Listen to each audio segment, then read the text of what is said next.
Everyone, स्वागत है आपका आपके अपने चैनल मैथ किंग मेकर में। आज हम पढ़ने वाले हैं क्लास 6 का बहुत इंपॉर्टेंट चैप्टर जिसका नाम है रेशोज एंड प्रोपोर्शन। सो इसके अंदर क्या पढ़ेंगे आज हम? रेशियो पढ़ेंगे, उसके यूज़ क्या हैं। देखो, जैसे मेरा लेक्चर में क्या होता है कि मैं कंसेप्चुअल स्टडी पे फोकस ज़्यादा करता हूँ, तो जो भी टॉपिक मैं आपको यहाँ कवर करवाता हूँ उस टॉपिक के मैं आपको यूज़ ज़रूर सिखाता हूँ कि उसका आपका डेली लाइफ में क्या यूज़ है। ठीक है, तो इसी तरह से यहाँ पे रेशो पढ़ेंगे, रेशो के यूज़ पढ़ेंगे, प्रोपोर्शन पढ़ेंगे, उसके यूज़ पढ़ेंगे और यूनिटरी मेथड पढ़ेंगे। तीन चीज़ें यहाँ पे हम डिस्कस करने वाले हैं।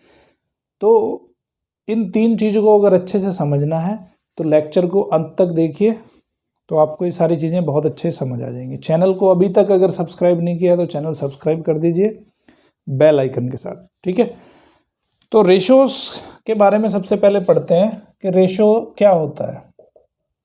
देखो, सपोज दैट आप 6th क्लास में हो, तो 6th क्लास के बच्चे की एज जो होती है लगभग 11 ईयर्स या 12 ईयर्स होती है। ठीक है, और पेरेंट्स की एज मान लेते हैं कि 33 ईयर्स है। ठीक है, तो अगर हम कंपेयर करें कि 11 और 33 का अगर कंपेयर करें तो क्या कंपैरिजन हमें मिलता है? जो फादर की एज है वो कितनी है? 3 टाइम्स ऑफ चिल्ड्रंस एज। बच्चे की एज से 3 गुना ज़्यादा एज है फादर की। यही समझ में आ रहा है ना भाई? 11 ईयर्स में और 33 ईयर्स में क्या रिलेशन है कि 11 को अगर 3 से मल्टीप्लाई कर दें तो आ जाता है हमारा 33। ओके, तो यहाँ पे अगर हम दोनों को अंडरस्टैंड करने की कोशिश करें, दोनों के बीच एक रिलेशन एस्टेब्लिश करने की कोशिश करें, तो 11 और 33 के बीच क्या रिलेशन आता है कि भाई ये 1 पार्ट है और ये 3 पार्ट है ना। 11 के अगर 3 बार उसको ऐड कर देंगे तो हमें मिलेगा 33, या 11 को 3 टाइम्स अगर मल्टीप्लाई कर देंगे तो हमें मिलेगा 33। ठीक है, तो इसका मतलब क्या है कि इसको हम कह सकते हैं कि 1:2। इस स्पेशल रिलेशन को हम इस तरह से शो करते हैं। हम क्या लिखते हैं? 1 और यहाँ पे 2 बिंदी लगाते हैं और फिर लिखते हैं 3। तो ये इस बिंदी का मतलब क्या है? इसको पढ़ते कैसे हैं? इसको पढ़ते हैं 1:3। मतलब कि इसमें और इसमें कितना रिलेशन है? क्या रिलेशन है इसके बीच? 1:3 का रिलेशन है। अगर ये 1 है तो ये 3 होगा। समझ गए बात? तो इस स्पेशल चीज़ को, ये जो डॉट मैंने 2 लगाई हैं, इन 2 स्पेशल डॉट को कहते हैं हम रेशियो। क्या कहते हैं? रेशियो कहते हैं इनको। तो कोई कभी भी अगर हमें 2 क्वांटिटी कंपेयर करनी हो कि भाई उनके बीच में क्या रिलेशन है, तो उसको हम रेशियो से शो करते हैं। ठीक है, समझ आई बात? तो बहुत ही सिंपल कंसेप्ट है ये रेशियो वाला। अब मैं इसको कुछ एग्जांपल्स के थ्रू, एग्जांपल हो गया जैसे आपकी एज 11 ईयर्स है, आपके पापा की एज 33 ईयर्स है, तो दोनों के बीच में क्या रेशो है? तो कितना रेशो है? 1:33। अब देखो, ये यहाँ पे एक चीज़ और ध्यान रखनी है हमें। हमने यहाँ पे लिखा है कि child is to father. Child is to father कितना है? 1:3। जो चाइल्ड है उसका 1 पार्ट है, फादर का 3 पार्ट है। ठीक है, अब अगर मैं इसको उल्टा लिखूं, फादर इज टू चाइल्ड, तो ये आ जाएगा 3:1। तो ये भी चीज़ें ध्यान रखनी है कि रेशो में क्या है कि किसके रेस्पेक्ट में किसका रेशो पूछा जा रहा है, तो वो चीज़ें बड़ी ध्यान रखने वाली हैं। ठीक है, समझ आई बात? ओके, अभी हम कुछ एग्जाम्पल्स के थ्रू इसको और ज़्यादा एलेबोरेट करेंगे कि आखिर रेशो क्या होता है, उसका यूज़ क्या होता है। तो कुछ एग्जाम्पल्स देखते हैं, आपकी बुक में दिए हैं। सो विल स्टार्ट विद, और रेशो में आपको एक चीज़ और याद रखने वाली चीज़ है कि 2 चीज़ें जब हम कंपेयर करते हैं, so they must be in the same unit. ठीक है भाई, केजी को अगर कंपेयर करना है तो केजी से होगा, ग्राम को कंपेयर करना है तो ग्राम से होगा, किलोमीटर को कंपेयर करना है तो किलोमीटर से होगा। ऐसा नहीं है कि उसका कंपेरिजन आप मीटर से कर दोगे। जैसे मान लेते हैं कि 100 सेंटीमीटर है और एक है 1 किलोमीटर, तो इनका रेशो आपको निकालना है। तो रेशो निकालने का पहले तरीका क्या है, पहला कंसेप्ट क्या है कि दोनों की यूनिट सेम होनी चाहिए। यहाँ यूनिट सेंटीमीटर में है, सॉरी इसको मीटर मान लेते हैं, किलोमीटर तो बहुत लंबा हो जाएगा। इसकी यूनिट यहाँ पे मीटर में है, इसकी यूनिट यहाँ पे किलोमीटर में है। तो सबसे पहले क्या करेंगे, इसको दोनों को सेम यूनिट में कन्वर्ट करेंगे। Either you convert this metre into kilometre और दिस किलोमीटर इनटू मीटर। तो किलोमीटर को मीटर में कन्वर्ट करना बहुत आसान है। क्या लिखेंगे उसको, 1000 मीटर हो जाएगा। तो अभी किसका कंपैरिजन करना है हमें, 100 मीटर इज टू 1000 मीटर। तो 100 मीटर इज टू 1000 मीटर कैसे निकालेंगे, कितना दोनों के बीच कितना रिलेशन है, 10 टाइम्स है ये, 1 0 इसमें ज़्यादा लगी हुई है। तो इसका रेशो क्या आ जाएगा, 1:10। समझ में आई बात। अब ये 1:10 कैसे आया, देखो 100 को हमने 100 के नीचे लिखा 1000, तो ये कितना बचा, 1/10 बचा। तो इसको हम लिख देते हैं 1:10। समझ आई बात। तो जो क्वांटिटी ऊपर रखी है उस क्वांटिटी को ऊपर लिखेंगे, जो क्वांटिटी पहले लिखी है रेशो में उसको ऊपर रखना है, जो क्वांटिटी बाद में लिखी है जो रेशो में बाद में लिखी है उस क्वांटिटी को डिनोमिनेटर में रखना है। ठीक है, इस तरह से इस रेशो को सिंप्लीफाई करते हैं। जैसे कभी आपको दिया है कि भाई 17:34, इसको सिंप्लीफाई करो। तो सिंप्लीफाई करने का तरीका क्या है कि 17/34, 17 से 34 कैंसिल, 1/17, 1 × 1, 17 2 × 34, तो कितना आ गया, 1/2 आ गया। तो इस रेशो को कैसे लिख देंगे हम, 1:2 के रेशो से लिख देंगे। समझ आई बात। तो इस तरह से रेशो को सिंप्लीफाई भी करा जाता है। अभी हम कुछ एग्जाम्पल्स लेंगे, एग्जाम्पल से आपको समझ आ जाएंगी चीज़ें। ओके, तो अभी देखो दो रेशो, देखो अब यहाँ पे आपने जब 17 और 17:34 को सिंप्लीफाई किया तो सिंप्लीफाई करने के बाद में आपके पास क्या है, 1:2 आया। तो ये दो रेशो हैं, ये क्या ये दोनों रेशो एक दूसरे के इक्वल हैं, बिल्कुल इक्वल हैं। तो ऐसे रेशोस को कहते हैं इक्विवेलेंट रेशो, इक्विवेलेंट रेशो। ठीक है, अगर उसको सिंप्लीफाई करने के बाद में दोनों की वैल्यू इक्वल आ जाती है तो ऐसे रेशोस को कहते हैं हम इक्विवेलेंट रेशोस। तो कुछ एग्जाम्पल भी पूछते हैं आपसे कि भाई आप बताओ जरा कि क्या ये दोनों रेशो इक्विवेलेंट रेशो है। ठीक है, तो चेक कर लेते हैं। एक क्वेश्चन लेते हैं हम। एक रेशो दिया है 30:20 और एक रेशो दिया है 24:16। तो दोनों को सिंप्लीफाई कर लेते हैं। सिंप्लीफाई करने का तरीका क्या है, पहले वाले रेशो को ऊपर रखो, दूसरे वाले को नीचे रखो न्यूमरेटर में।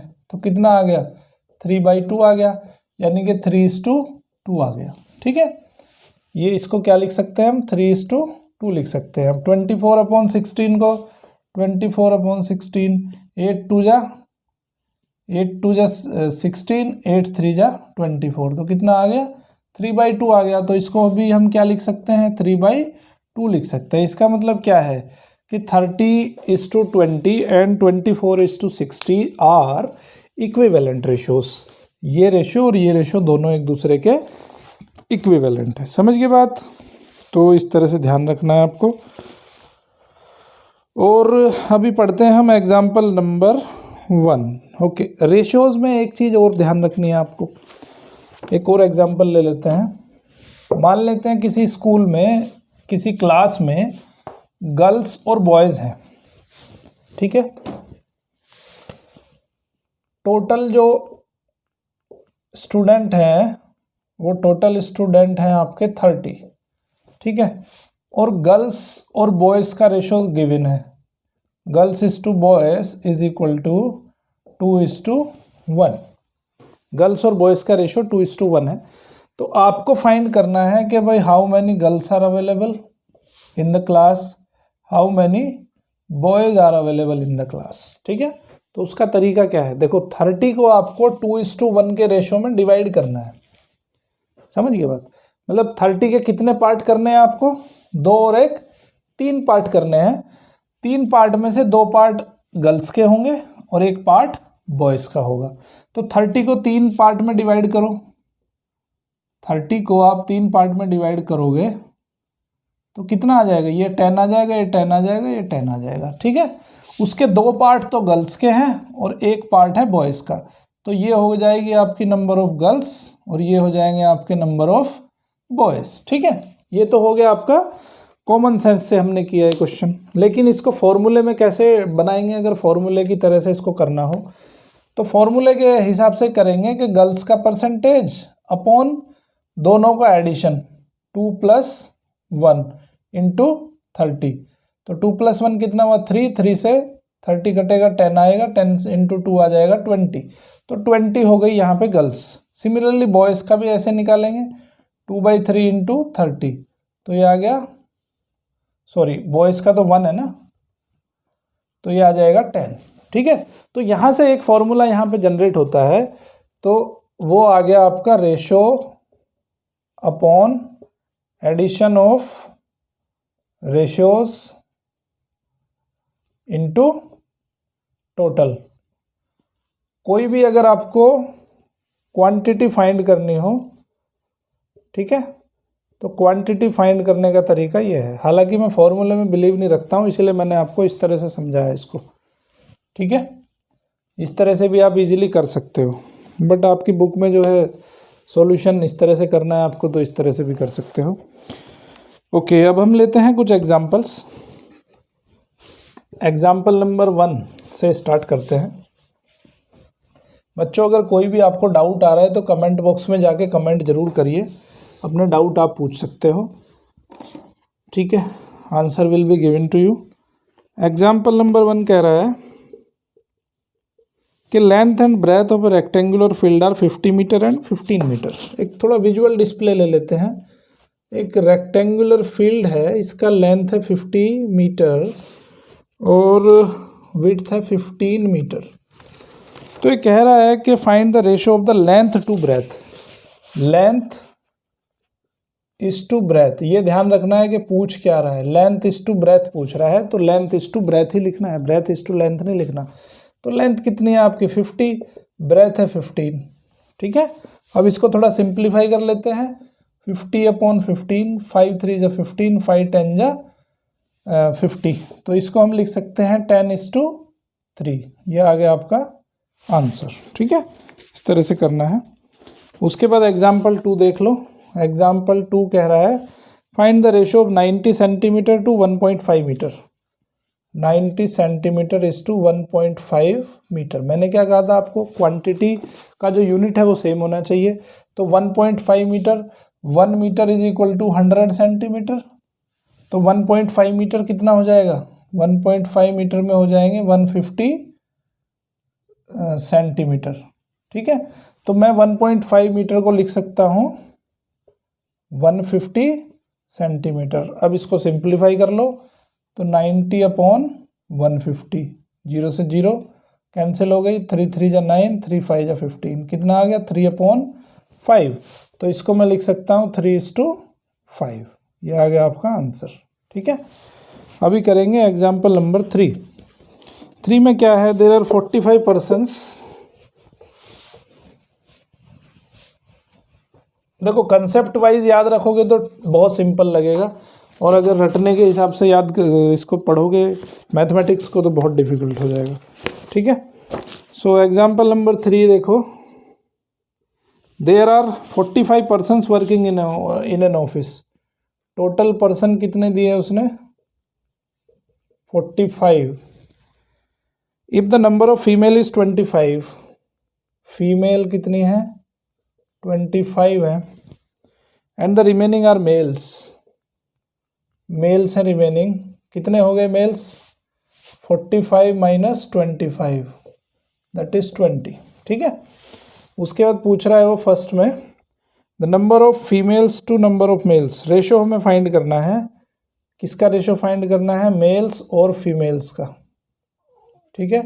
तो मेल्स कितने हैं 20 हैं, फीमेल कितने हैं 25 हैं। इसको सिंप्लीफाई करो, 20/25, 4 5 = 20, सॉरी 5 4 = 20, 5 5 = 25, कितना आ गया 4/5।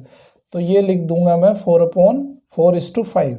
तो मेल और फीमेल का रेशो कितना है 4:5।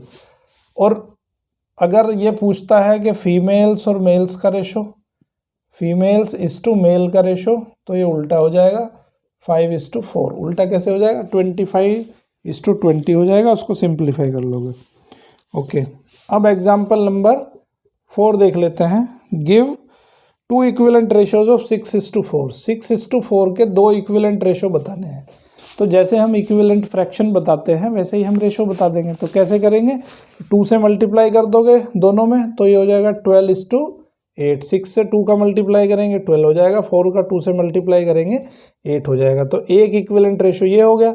अब 3 से मल्टीप्लाई कर दो, 3 से 6 का मल्टीप्लाई करेंगे 18, 4 से 3 का मल्टीप्लाई करेंगे 12 हो जाएगा। तो ये अगर इसको और इसको सिंप्लीफाई करोगे दोनों को तो 6:4 आ जाएगा। और 3:2 भी हो सकता है। इसको अगर डिवाइड कर दो आप 2 से तो 3:, इसको 2 से डिवाइड करोगे 2 आएगा, 3:2। तो ये भी इसका इक्विवेलेंट रेशो होगा। ठीक है, ओके। अब एग्जाम्पल नंबर 5 करेंगे।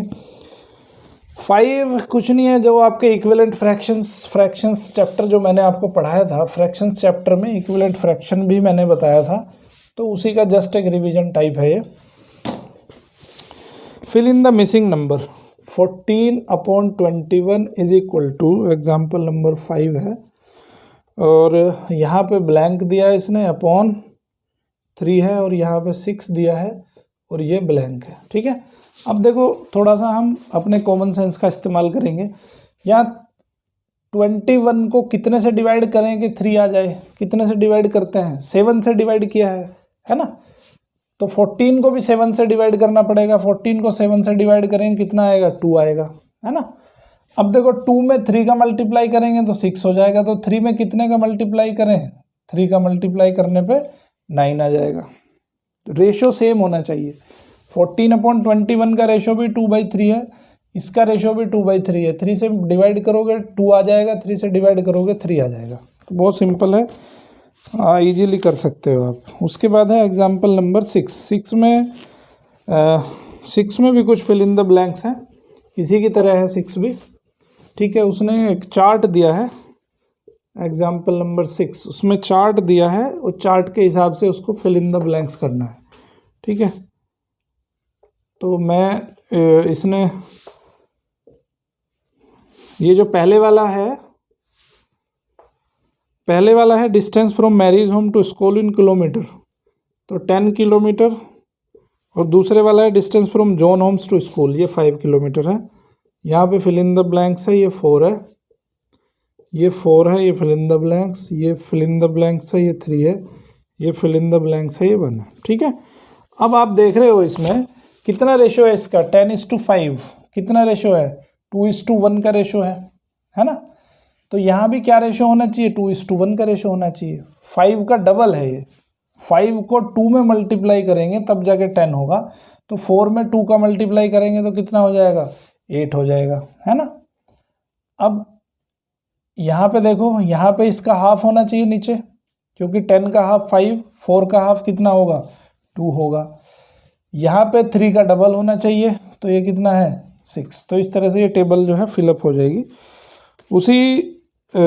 अब एग्जाम्पल 7 एक देख लेते हैं। 7 क्या है? सिंपल कंसेप्ट पे है, divide 60 in the ratio. Total जो है वो दिया हुआ है 60 रुपीज़, और उसे हमें डिवाइड करना है 2:1 के रेशो में। ठीक है, तो एक ये भी हम यहाँ पे इस तरह से भी कर सकते हैं कि 60 को हमने कितने पार्ट में डिवाइड करना है? 2 + 1, 3 पार्ट्स में डिवाइड करना है। तो 20 ये हो गया, 20 ये हो गया, 20 ये हो गया, 3 पार्ट्स में डिवाइड हो गया। तो 2 पार्ट एक लेने हैं, 2 पार्ट लेंगे तो 40 हो जाएगा, और 1 पार्ट लेंगे तो 20 हो जाएगा। ठीक है, तो ये डिवीजन हो गया 2:1 में। अब फॉर्मूले के बेस पे कर लेते हैं। फॉर्मूले में क्या होगा कि 2/3, 2 पहले ये 2 रेशो ले लिया और दोनों का एडिशन कर लिया रेशोज़ का, 2 + 1 = 3, और यहाँ पे टोटल लिख लिया। सो ये आ गया 40। तो एक आ गया 40 रुपीज़, और एक आ गया 1/3 × 60, तो एक आ गया आपका 20 रुपीज़। तो 2:1 का जो है उसको हमने डिवाइड कर दिया 40 रुपीज़ = 20 रुपीज़। समझ गए बात? इस तरह से हमें ये करना है। उसके बाद एक्सरसाइज नंबर 12.1 सिंपल इन्हीं कंसेप्ट पे बेस्ड है, इजीली हो जाएगी, ठीक है। ओके, उसके बाद एक कंसेप्ट आता है जिसका नाम है प्रोपोर्शन। प्रोपोर्शन का मीनिंग क्या होता है उसको थोड़ा देख लेते हैं। यहाँ पे आपके पास दो पेयर ऑफ डॉट लगते हैं, एक पेयर ऑफ डॉट लगता है यहाँ पे, वहाँ पे क्या होगा, आपके पास दो पेयर ऑफ डॉट लगेंगे, ठीक है। ओके, तो यहाँ पे जैसे हम लिख रहे थे कि A:B, तो यहाँ पे लिखेंगे C:D। ये जो चार डॉट मैंने लगाए हैं, इन चार डॉट को कहते हैं प्रोपोर्शन। अब इनका मीनिंग मैं आपको समझा देता हूँ कि इसका मीनिंग क्या है, ठीक है। प्रोपोर्शन का मीनिंग हम समझ लेते हैं कि इसका मीनिंग क्या है। ओके, और ये प्रोपोर्शन जो है यहाँ पे ऐसे भी लिखा हो सकता है, इक्वल टू में भी लिखा हो सकता है, तो उसको कहते हैं। तो आखिर प्रोपोर्शन का मतलब क्या हो गया, जैसे देखो हम लिखते हैं 1:2 इज इक्वल टू 5:10। 1:2 का भी वही मतलब है, 5:10 का भी वही मतलब है, समझ गए बात। तो इन दोनों, इसको हम ऐसे भी लिख सकते हैं 5:10, जैसे हमने पीछे पढ़ा था ना इक्विवेलेंट रेशियोज, ठीक है। इक्विवेलेंट रेशियोज क्या है, तो इक्विवेलेंट रेशियोज को हम एक दूसरे के इक्वल रख सकते हैं, या उनको कह सकते हैं कि equivalent ratios are in proportion. क्या कह सकते हैं, equivalent ratios are in proportion, ठीक है। तो सिंपल कंसेप्ट है, इसमें कोई ज़्यादा घूमने फिरने वाली बात नहीं है। तो दो रेशोज को कैसे हम कहेंगे कि ये प्रोपोर्शन में है कि नहीं है, भाई अगर वो इक्विवेलेंट हो जाएंगे तो प्रोपोर्शन भी हो जाएंगे, ठीक है। तो सबसे पहले हमें चेक करना है कि वो इक्विवेलेंट रेशो हैं कि नहीं है। अगर इक्विवेलेंट रेशो नहीं है तो प्रोपोर्शन में नहीं होंगे, ठीक है। ओके, अभी इस पे बेस कुछ एग्जाम्पल हम देख लेते हैं तो ये चीज़ें और क्लियर हो जाएंगी। तो एग्जाम्पल नंबर 8 दिया हुआ है, उसमें पूछा है, उसमें दो रेशो दिए हैं, एक दिया है 25 ग्राम इस टू 30 ग्राम, और दूसरा रेशो दिया है 40 kg इस टू 48 kg। अब हमें ये चेक करना है कि क्या ये दोनों प्रोपोर्शन में है कि नहीं है, ठीक है। देखो प्रोपोर्शन के लिए यूनिट का सेम होना जरूरी नहीं है, बट रेशो के लिए यूनिट का सेम होना जरूरी है। ये देखो रेशो में है, दोनों रेशो का यूनिट सेम है, इसका भी ग्राम है, इसका भी ग्राम है, इसका केजी है, इसका केजी है, तो ये रेशो का भी यूनिट सेम है, दोनों का एक दूसरे दोनों क्वांटिटी का रेशो सेम, यूनिट सेम है, तो ये चलेगा, ठीक है। तो अभी हमें इसको सिंप्लीफाई करना है, तो 25/30 कितना हो जाएगा, 5 5 जा 25, 5 6 जा 30, तो कितना आ गया 5/6 आ गया। तो इसको मैं लिख सकता हूँ 5:6। समझ आई बात, क्या आ गया है, 5:6 आ गया। अब इसको देखते हैं हम, 40/48, 8 5 जा 40, 8 6 जा 48, तो ये कितना आ गया 5/6, तो ये भी आपका 5/6 आ गया, 5:6 आ गया। इसका मतलब क्या है कि 25 gram is to 30 gram are in proportion, और प्रोपोर्शन को ऐसे लिखेंगे, ऐसे दिखाएंगे 40 gram into 40 kg is to 48 kg, ठीक है। ऐसे भी लिख सकते हो और ऐसे भी लिख सकते हो, is equal to 40 kg is to 48 kg। समझ गए बात। तो ये रेशो और ये रेशो दोनों एक दूसरे के इक्वल आ गए, इक्विवेलेंट रेशो हो गए, तो ऐसे रेशोज को क्या कहते हैं, प्रोपोर्शन में लिखते हैं। और एक दूसरा तरीका भी है उनको, दूसरा तरीका बड़ा हार्ड सा है, उससे भी कर सकते हो। तरीका क्या है कि मिडिल टर्म का मल्टीप्लाई कर लो, है ना, मिडिल टर्म का मल्टीप्लाई कर लो और फिर आउटर टर्म का मल्टीप्लाई कर लो, और मल्टीप्लिकेशन अगर दोनों का सेम आ जाता है, जैसे इसका मल्टीप्लाई करेंगे 30 और 40 का, तो 30 और 40 का मल्टीप्लाई करेंगे तो ये आ जाएगा 1200, है ना। 48 और 25 का मल्टीप्लाई करो, 48 और 25 का मल्टीप्लाई करो, 25 8 जा 200, 20 कैरी हो गया, 25 4 जा 100, 120 हो गया। तो दोनों का मल्टीप्लिकेशन सेम आया, तो दोनों का मल्टीप्लिकेशन सेम आ जाता है तो भी वो एक दूसरे के इक्विवेलेंट रेशो हो जाते हैं, या उनको कह सकते हैं कि they are in the proportion. ठीक है, ये भी एक तरीका है, इस तरीके से भी कर सकते हो। अभी एक एग्जाम्पल देख लेते हैं, एग्जाम्पल नंबर 9 में उसने कुछ क्वांटिटी दी है और उन क्वांटिटी को हमें चेक करना है कि whether they are in proportion और नॉट। ठीक है, सो एग्जाम्पल नंबर 9 क्या कहता है, 30 40 45 एंड 60। हमें चेक करना है कि क्या ये प्रोपोर्शन में है कि नहीं है। ठीक है, सो इन दो का पहले रेशो चेक करते हैं। 30:40, 10 से डिवाइड कर दो दोनों को तो क्या आ जाएगा, 3:4 आ जाएगा। उसके बाद 45:60, 15 से डिवाइड कर दो, 15 3 जा 45, 15 4 जा 60, तो ये आ गया 3:4। अब वो दूसरा तरीके से भी हम कर सकते हैं। कैसे कर दोगे, इसके अंदर अंदर वालों का मल्टीप्लाई और बाहर बाहर वालों का मल्टीप्लाई। तो 45 और 40 का मल्टीप्लाई, 4 5 जा 20, 4 4 जा 16 और 2 18। ठीक है, 1800 आ गया। और 60 का और 30 का मल्टीप्लाई करोगे वो भी 1800 आएगा। तो आउटर का मल्टीप्लाई और इनर का मल्टीप्लाई करने पे इक्वल आ गया। So they are called as in proportion. तो ये रेशो जो कैसा होगा, प्रोपोर्शन में होगा। अब एक एग्जांपल नंबर 10 देख लेते हैं। 10 में क्या कह रहा है कि do the ratios 15 centimetre to 2 metre. एक है 15 सेंटीमीटर इस टू 2 मीटर। पहले हम इसको सेंटीमीटर में कन्वर्ट कर लेंगे तो ये हो जाएगा 15 सेंटीमीटर इस टू 200 सेंटीमीटर। ये हमारा पहला रेशो। ठीक है, दूसरा रेशो क्या है, 2 metre and 10 second to 3 minutes from a proportion.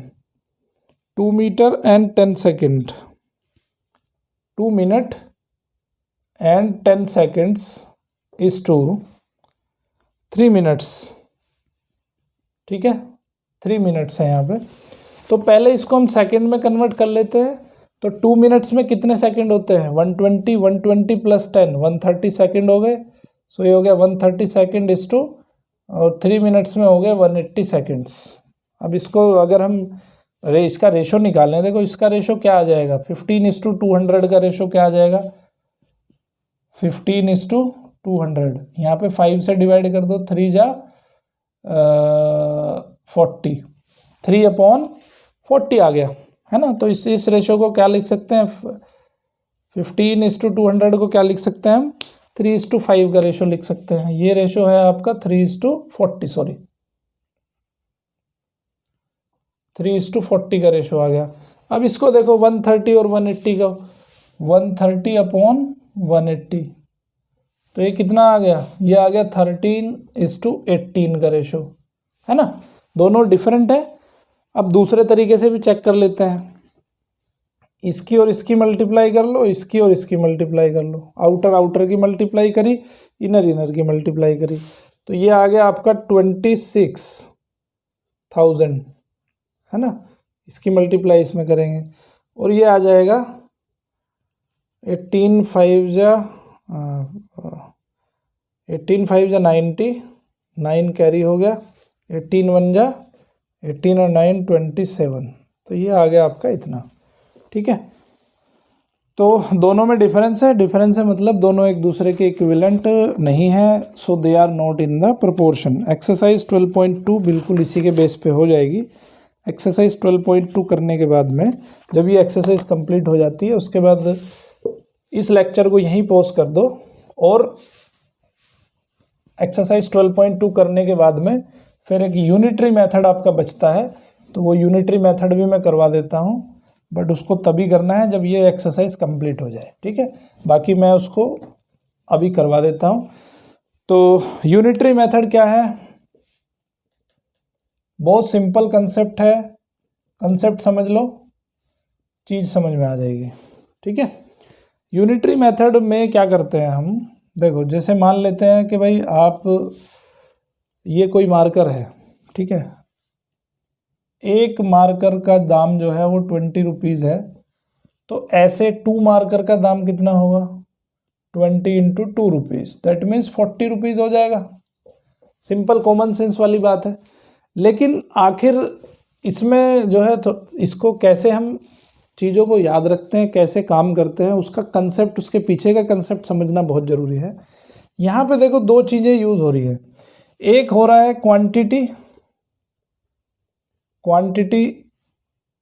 आ रहा है, एक तो भाई 1 मार्कर है कि 2 मार्कर है, और दूसरा आ रहा है प्राइस, ठीक है, 1 मार्कर का प्राइस इतने रुपए, तो 3 मार्कर का प्राइस कितना होगा। समझ गए बात, 2 चीज़ें आती हैं यहाँ पे। तो यूनिटरी मेथड में आपको क्या याद रखना है कि जो चीज़ पूछा जा रहा है, जैसे अगर क्वांटिटी पूछ रहा है या प्राइस पूछ रहा है, तो जो चीज़ वो आपसे पूछा जाता है उस चीज़ को लिखते हैं हम पीछे, ठीक है। जैसे यहाँ पे मैं आपको बताऊं कि एक क्वेश्चन ले लेते हैं, क्वेश्चन से समझ आ जाएगी बात। आपको अगर दिया है कि 5 markers costing 40 rupees, so 8 markers costs how much. 8 marker का जो कॉस्ट होगा वो कितना होगा। अगर 5 मार्कर का कॉस्ट 40 रुपीज़ है तो 8 मार्कर का कॉस्ट कितना होगा। तो इसने क्या पूछा है, क्या पूछ रहा है, वो कॉस्ट पूछ रहा है, प्राइस पूछ रहा है। तो प्राइस पूछा जा रहा है, तो प्राइस को लिखते हैं पीछे की तरफ, जो चीज़ वो पूछता है उसको लास्ट में लिखा जाता है। तो हम क्या लिखेंगे, हम इसका सॉल्यूशन देखो कैसे करना है। तो हम लिखेंगे, जो चीज़ दी है उसको लिख लो, 5 markers costing is equal to 40 rupees, ठीक है। इस तरह से हम स्टेटमेंट को लिखते हैं कि 5 markers costing is equal to 40 rupees. तो 8 मार्कर्स कॉस्टिंग, देखो ये डॉट डॉट लगा देते हैं, इसका मतलब क्या है कि जो चीज़ ऊपर लिखी है वही नीचे लिखी है, ठीक है। 8 markers costing is equal to, ठीक है, इसका डॉट का मतलब है कि जो ऊपर लिखा है वही नीचे लिखा है, ठीक है। तो 8 markers costing is equal to, अब देखो यहाँ पे समझने वाली बात है। बस कैसे समझेंगे कि ये 40 को ऊपर रखो, 40 ऊपर रख लिया, इसको नीचे रखो इसके, और इसकी मल्टीप्लाई कर दो। समझ आई बात। पहले हमने इसको लिख लिया, उसके बाद इसके नीचे इसको लिख लिया, और ये जो इधर लिखा है उसकी हमने मल्टीप्लाई कर दी, ठीक है। ओके, अब देखो यहाँ से कैसे करेंगे। 5 8 जा, अब इसको सिंप्लीफाई कर लो, 5 8 जा 40, तो ये कितना आ गया, 8 into 8 that is 64 rupees, 64 rupees आ गया, ठीक है। या दूसरा तरीका है कि 1 मार्कर का कॉस्ट निकाल लो। भाई 5 मार्कर का कॉस्ट है 40 रुपीज़, तो 1 मार्कर का कॉस्ट कितना आ जाएगा, उसको 5 से डिवाइड करना पड़ेगा, तो 1 मार्कर का कॉस्ट आ जाएगा 5 8 जा 40, तो 8 रुपीज़ आ जाएगा। तो 8 रुपीज़ 1 मार्कर का कॉस्ट है, तो 8 मार्कर का कॉस्ट कितना हो जाएगा, 8 इंटू 8 64। चाहे आप वैसे याद रख लो, चाहे आप इस तरीके से कर लो, ये तरीका मुझे सिंपल लगता है। इस तरीके से चीज़ें बहुत आसानी से हो जाती हैं। सो ये जो मैंने बताया आपको, इसको कहते हैं हम यूनिटरी मेथड, ठीक है।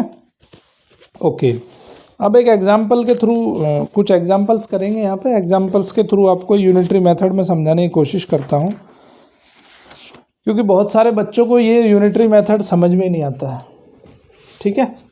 तो सिर्फ आपको यही चीज़ ध्यान रखनी है कि क्या चीज़ वो पूछ रहा है और क्या चीज़ उसने दी है। तो जो चीज़ पूछता है उसको हम लिखते हैं आखिर में, लास्ट में उसको लिखते हैं।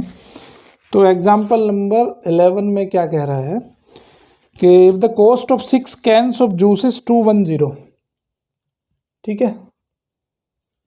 Cost of 6 cans of juice is 210 rupees. What will be the cost of 4 can of juice?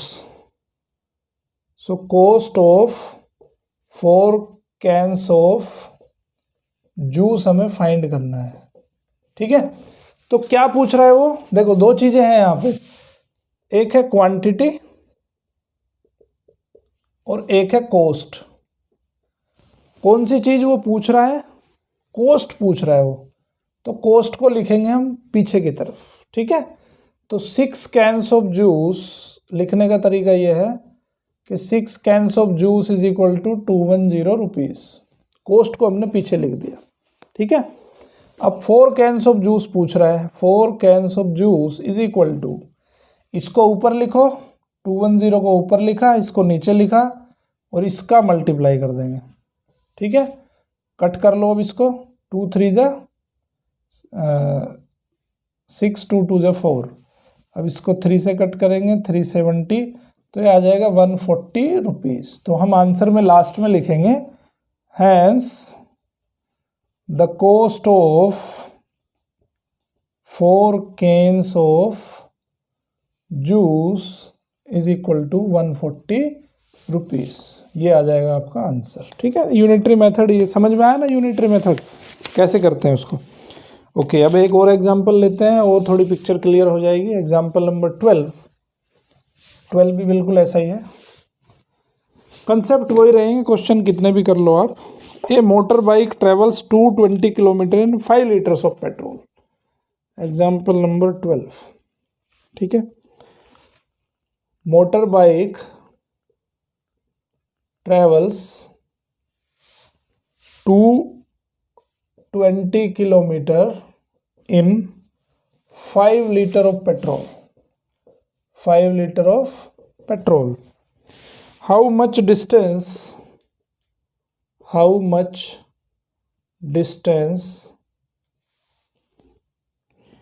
will it cover in 1.5 liter of petrol, ठीक है। अब इसने देखो दो चीजें यहाँ पे आपको दी है, पहला है डिस्टेंस और दूसरा है पेट्रोल, ठीक है। तो अब कौन सी चीज पूछ रहा है वो पूछ रहा है हाउ मच डिस्टेंस। तो डिस्टेंस उसने पूछा है, तो डिस्टेंस को बाद में लिखेंगे फिर हम, है ना। तो क्या लिखेंगे हम कि 5 litre petrol runs is equal to 220 kilometre. भाई 5 लीटर पेट्रोल 220 किलोमीटर तक चल जाता है, तो कितने लीटर पेट्रोल है हमारे पास, 1.5 litre petrol will run on, इसको पहले लिखो 220 को, उसके नीचे लिखो 5 को और इसकी मल्टीप्लाई करो 1.5 में। तो 5 से जब इसको डिवाइड करेंगे तो 5 4 जा 20 एंड 5 4 जा 20, 44 इंटू 1.5, इसकी मल्टीप्लाई कर लेंगे, 15 4 जा 60, 15 4 जा 66, तो ये आ जाएगा आपका 66 किलोमीटर, ठीक है। 66 किलोमीटर आ गया, समझ आई ना बात। तो उसको लास्ट में एक लाइन लिखनी भी है, so in 1.5 litre of petrol it will go up to 66 kilometre. Okay, इसके बाद है एग्जाम्पल नंबर 13 कहता है if the cost of a dozen soaps. देखो डोजन का मतलब क्या होता है, डोजन का मतलब होता है कि 12, quantity 12, 1 dozen is equal to 12 quantity, ठीक है। तो example number 13, 1 dozen is equal to 12, okay. So if the cost of a dozen soap is 153.60, what will be the cost of 15 such soaps? So अब यहाँ पे देखो, एक है number of soaps और दूसरा है कॉस्ट। तो उसने कॉस्ट पूछा है कि भाई 15 सोप का कॉस्ट क्या होगा। सो 12 सोप का कॉस्ट कितना है, 153.60। कॉस्ट को बाद में लिखेंगे ना, क्योंकि कॉस्ट पूछ रहा है। 15 का कॉस्ट कितना होगा, 153.60 अपॉन 12 इंटू 15। 12 से इसको कट कर लो, या 5 3 जा 15, सॉरी 3 5 जा 15 और 3 4 जा 12। अब 4 से इसको कट कर लोगे, मल्टीप्लाई कर लोगे, आंसर आ जाएगा आपका 192 रुपीज़। ठीक है, सिंपल कैलकुलेशन है, आराम से कर सकते हो। उसी तरह से 14 है, cost of 105 envelope is 350, how much envelope can be purchase for ₹100। तो उसमें कोई भी क्वेश्चन हो, आपको सबसे पहले ये पता होना चाहिए कि क्या चीज़ वो पूछ रहा है। जो चीज़ पूछ रहा है उसको लास्ट में लिखते हैं। ठीक है, ये सिर्फ इसका यूनिटरी मेथड का कंसेप्ट ये है। ओके, अब मैं 13 आपके लिए 14 छोड़ देता हूँ आपके लिए। एग्जाम्पल नंबर 15 देख लो। A car travels 90 kilometre in 2.5 hours. देखो, एक तरफ तो किलोमीटर है और एक तरफ है टाइम। पूछ क्या रहा है वो देखना है। A car travels 90 kilometre in 2.5 hours. 90 kilometre और 2.5 आवर्स।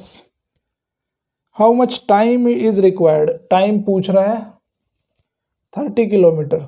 30 किलोमीटर में कितना टाइम लगेगा। तो देखो, सबसे पहले तो इसको उसमें कन्वर्ट कर लो, मिक्स फ्रैक्शन है। 2 2 जा 4 5 5/2 5/2 hours. Okay, so simple unitary method लगाएंगे। 90 किलोमीटर के लिए 5/2 आवर्स लगते हैं। सो 30 किलोमीटर के लिए कितने लगेंगे, 5/2 अपॉन 30 इंटू 5/2 अपॉन 90, ये वाला डिवाइड में आएगा और ये 30 यहाँ चला जाएगा। 33 जा 90, तो कितना आ गया 5 ये 2 नीचे आ जाएगा, तो 5/6 आवर्स। ठीक है, कितना लगेगा 5/6 आवर्स लगेगा। 5/6 आवर्स, ये इसको मिनट में कन्वर्ट कर लो। 2.5 आवर्स है ये, तो 2.5 आवर्स कितना होता है भाई, एक आवर के अंदर 60 मिनट होते हैं, तो 2.5 आवर्स के अंदर 150 मिनट हो जाएंगे। सो ये हो जाएगा 150 मिनट। इसको मैंने लिख लिया 150 मिनट। तो यहाँ 3 से इसको जब डिवाइड करेंगे तो आ जाएगा 50 मिनट्स। ठीक है, कितना आ जाएगा 50 मिनट्स। सो आंसर में आपको क्या लिखना है कि 30 किलोमीटर जाने में 50 मिनट लगेंगे। ओके, अब दूसरा पार्ट भी दिया इसने, find the distance covered in 2 hours with the same speed. अब दूसरा क्वेश्चन दिया है। दूसरे क्वेश्चन में क्या कह रहा है वो कि भाई 90 किलोमीटर जाती है 2.5 आवर्स में या 150 मिनट में, तो 2 आवर्स अगर ये चलती है, मतलब 120 मिनट अगर ये चलती है बाइक, तो कितने किलोमीटर हमें ट्रैवल हो जाएगा। तो अब ये किलोमीटर बाद में आ रहा है, तो हम वहाँ से शुरू करेंगे कि 150 मिनट में जो ट्रैवल होता है वो होता है 90 किलोमीटर, और 120 मिनट में जो ट्रैवल होगा वो होगा, अब देखो इसको ऊपर लिखो, 90 अपॉन 150 इंटू 120। 1 0 से 1 0 कैंसिल, और 3 4 जा 12, 3 5 जा 15, 16 5 जा 18, 18 5 जा 90 एंड 18 4 जा 72 किलोमीटर। तो 2 आवर्स में कितना ट्रैवल होगा, 72 किलोमीटर होगा। ये लिखना भी है यहाँ पे लास्ट लाइन में। So it will travel 72 kilometre in 2 hours. ठीक है, इसके बाद एक्सरसाइज 12.3 बहुत सिंपल, इसी पे बेस्ड है, यूनिटरी मेथड पे। आई थिंक यूनिटरी मेथड आपको समझ आया होगा। तो ये लेक्चर यहीं पे ख़त्म होता है, लेकिन लेक्चर अगर आपको अच्छा लगा है तो उसको लाइक करें, शेयर करें, सब्सक्राइब करें मेरे चैनल मैथ किंग मेकर को बेल आइकन के साथ, जिससे कि आपको अर्ली नोटिफिकेशन मिल सके। कोई आपके सजेशन है तो प्लीज़ मुझे ज़रूर बताएं। देखते रहिए math king maker. Thank you very much.